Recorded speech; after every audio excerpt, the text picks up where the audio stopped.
One area that I need a little help with is my relationship with my daughter. We have a close relationship, but we seem to butt heads. We have a great deal of affection for each other, don't get me wrong. It's not a physical thing. It's just sometimes it feels as if the way we talk to each other, the way it is, it's just not that closeness. And I'd like to ask maybe for a little help or guidance there. You're new to this, but we can feel that you are up to speed with what we are talking about. In other words, this is not difficult to understand once you begin getting a sense of law of attraction and you begin to get a picture of who you are, then all of this fits together relatively easily.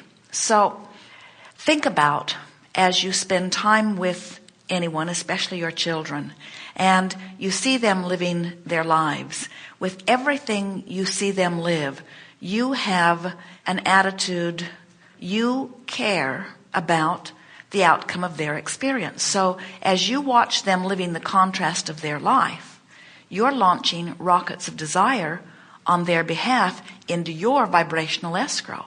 Right. That's why it feels personal. We say, live and let live and mind your own business. And you say, well, how do I not have an opinion about someone who I care about? And when you think about your children and how much you care about them, even before they're born into your experience, you've been doing something about vibrational escrow. And so you've created in your vibrational escrow a picture of your daughter and a picture of your relationship that the reality is not living up to. And you frankly resent her for not getting on with it. Isn't that interesting? That makes a lot of sense. So now what you're doing, because of your dear wife bringing you into an understanding of the laws of the universe and who you are and how this all works, now you can deliberately add to that vibrational escrow by modifying that, by amending those intentions, by acknowledging that, yes, you're the creator of your own experience, but your daughter's the creator of her experience, and things are going weller for everyone than almost anyone gives themselves an opportunity to acknowledge. And as you begin softening what's going on in your vibrational escrow, by adding things to it, such as, I want her to live her own life, and I want her to make her own decisions, and I've always wanted her to be autonomous. And as you begin adding to that deliberately, what you will begin to notice is that as you deliberately give your attention to what you are now wanting, with an ear to the ground about how you feel, you will begin to close the gap more and more and more as you are thinking about her. Now, this is the key to all deliberate creation. Using your guidance system, which means using broader perspective, and deliberately, by paying attention to the way you feel, coming into alignment with broader perspective. So it's sort of like, I want to know what I really think about this person, or I want to know how I really feel about this person. That's your day-to-day work on every subject, this one included. So give us an example of what's going on that you're butting heads about, and we'll demonstrate what we mean about closing the gap for yourself. Well, she's here. Maybe she could help me. Well, it's she usually left about 10 minutes ago. It's usually very subtle things. We are so much alike, and it drives my wife absolutely crazy. And she reminds us of that quite often. We are so much alike. It's hard to come up with something specific. Meaning you are stubborn? Well, we're both very, very stubborn. And I know that we both hate to admit, well, at least let me speak for myself. I'm not going to speak for her, but I hate to admit sometimes that maybe we're wrong, or I'm trying to control her too much, perhaps. I think that's... You think, maybe? I think so. I suppose so. I mean, like I said, we're very close. Don't get me wrong. We're very close. But we have a lot of improvement that can be made there. And I think part of it is I'm jealous of her relationship with my wife, because they're very close. They're best of friends. And sometimes I feel as if I'm a little bit outside of that circle. And maybe I try sometimes too hard to be in that circle, and I may overdo it sometimes. Maybe, but we want to give you something here that as you hear it and feel it, some things will start to click into place for you and you'll feel better. We don't feel from you, as you say, that we're very much alike, and we put the word stubborn in because we can feel that both of you are strong and determined, which is really a wonderful thing. It is not a disadvantage, unless you think you need to control each other in order to feel good, which is impossible. Right. But the thing that we feel is not so much that either of you is not willing to admit that you are wrong. That is innately opposite of who you really are. In other words, your inner being is calling you always toward the culmination of that which you've become. It's never saying you're wrong, you should come this way. And so the admitting that you're wrong is opposite of anything that we are wanting you to come to know, and it's opposite of your natural nature. And we don't really think that that is the problem that the two of you have got going on. In fact, we think it is quite different. We think that you both are sure that you are right. Yes, that's the best way to put it. And we want to soften your discomfort about that by saying to you, that's the way you're wired. In other words, everyone is sort of born that way. And so we think that what happens to so many of you is that you've been put in a position since you were very young where it felt much better to be right than to be wrong. It felt better to be smart than to be dumb. And so this is the criteria that you begin to use. And now, only a few months ago, a new criteria has sort of entered the picture where we're saying, it's so much better if you use the criteria of how it feels rather than whether you're right or wrong. So then you begin to realize that there is no actual fact about anything. In other words, everybody's right because whatever they believe, law of attraction brings to them. And so that's the reason that people get more and more and more stubborn, because what you really believe is what the law of attraction brings to you. And so you're not wrong in believing that you're right. You're right in believing that you're right.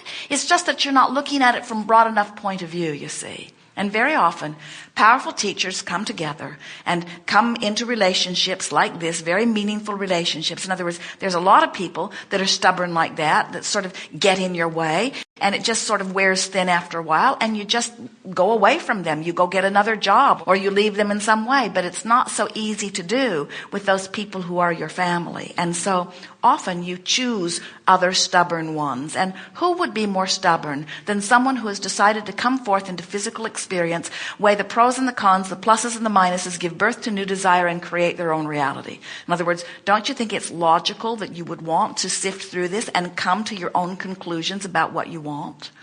It's our promise to you that when you decide that how you feel matters more than who's right about something or other, things will start smoothing out right away. So now give us an example of something and we'll show you what we mean. An example of Butting heads. butting heads. Well, my mind's blank right now. I should have wrote down the list. It would have been pretty extensive. The simplest things around either the dinner table or at anything. If I say this way, she said, no, it's not. It's this way. And it gets to the point where my wife just likes to pick up her plate and go elsewhere. And it's trivial things, but it's a consistency. We always just kind of just butt our heads on something. If she says it's black, I say it's white. If I say it's yellow, she says it's pink.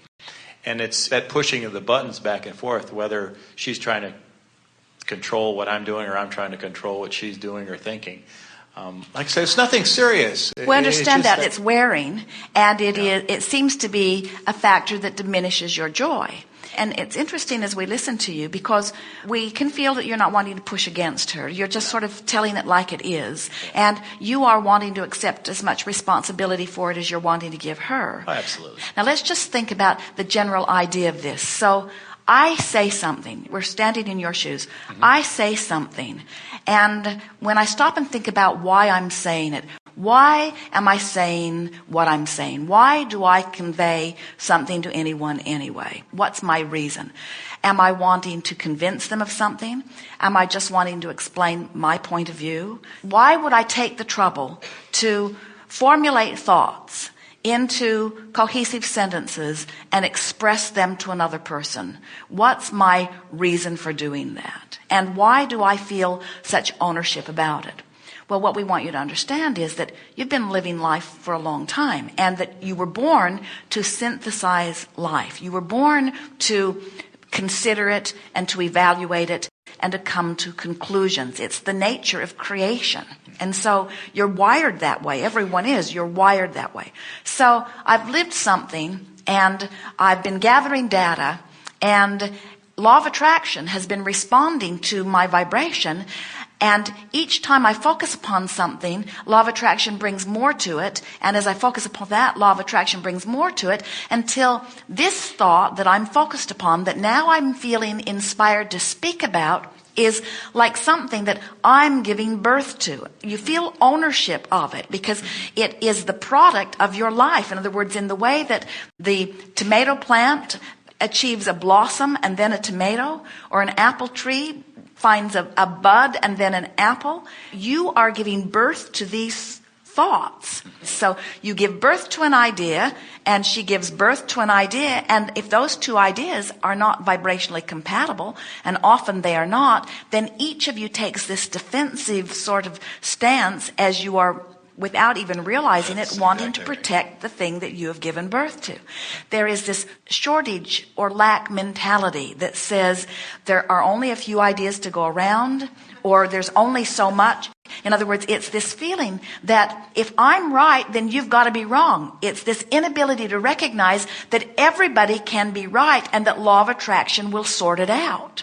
And it really happens a lot between parents and children, because this one comes into life experience, and you see yourself as the one who is the vortex through which her well-being flows. And for a long time you are. So that feeling of ownership about her well-being becomes a very possessive thing. So much so that you begin to want to, as a parent, to guide her life in the same way that you are guiding your own life, and forgetting, almost everyone who is a parent does forget, that she is born with the same intensity of wanting to guide her own life. And so the competition is not even about the subject that you are discussing. The competition is about my right to guide my life and your belief that you should be guiding her life. And neither one of you are completely right, and neither one of you are completely wrong in this way. Your society and the way you approach life, you're absolutely right in giving a lot of thought relative to her. And you can't pull it back. It's active within you. She's absolutely right in her expectation that she now can guide her own life experience. So you, either one of you, have no option other than to care more about how you feel than about who's right. Because you're both right, and neither one of you are ever going to be able to get the other one to admit that you're wrong. And if getting them to admit that they're wrong is necessary before you can feel better, then you're always going to be butting heads. So what it really comes down to is you just have to agree to disagree. You just have to say, you think you're right, you smart aleck, and I think I'm right, you smart aleck. And neither one of us are going to butt down, but the bottom line is, I still love you, honey. And that's what matters more. And that really is the basis that we can feel here. We could talk all day and never sort this out, because there isn't anything to sort out. As in Esther's dream, every vantage point that she looked at was a valid vantage point. It was valid for her to want to help that bear. And it was valid for that bear to want help. And if you'd known what had gone on in the bear's life before it walked into Esther's dream, you'd really understand that. In other words, someone had captured that bear and trained it to do what they wanted it to do, and put armament on it so that it could do it better, and it had escaped from... I could go on and on and on, but you're getting the sense of what we're talking about. And so it was certainly all right for that bear to come looking for help. It was certainly all right for Esther to want to give the bear help. It was certainly all right for Elsie to come and investigate the bear. It was certainly all right for the bear to have its response to Elsie. It was certainly natural for Esther to want to throw the rocks at the bear. In other words, everybody's perspective was right, and it will not be until you stop trying to be right in the face of someone else being wrong that you will ever find your alignment. Source knows everyone's right. Everyone's right relative to what they're living. What they lived caused them to want something beyond where they are. So does the answer feel satisfying enough to hear someone say, who thinks they know everything, and we do? So I keep telling her.